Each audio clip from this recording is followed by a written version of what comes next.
Rongés par l'attente, les membres du collectif de soutien à Vincenzo Vecchi prenaient leur mal en patience.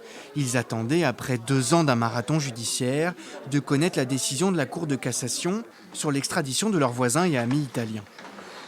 Mais il semblerait qu'il ait la décision, que ce soit renvoi à la Cour de justice européenne, malheureusement. Finalement, la Cour de cassation sursoit à statuer. Elle reporte son jugement au 22 juin prochain. À Rochefort-en-Terre, la colère et le désarroi sont immenses.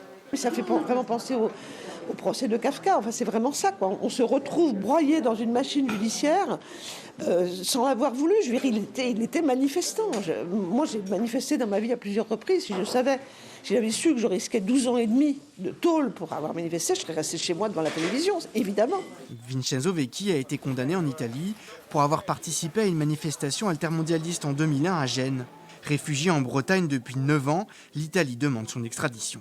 D'appel en pourvoi en cassation, son cas est pris dans un tourbillon judiciaire de questions de droit spécifiques. Résultat, la Cour de cassation saisit la Cour de justice de l'Union européenne et reporte le procès de 6 mois. Une victoire en demi-teinte. La première chose, je pense qu'il faut retenir de cette décision, c'est que c'est une défaite pour le procureur général d'Angers. Contrairement à ce que les avocats disent, c'est une grande avancée. Oui, on l'entend, on le comprend, pas de souci là-dessus, mais derrière, c'est encore 6 mois, encore beaucoup d'incertitudes.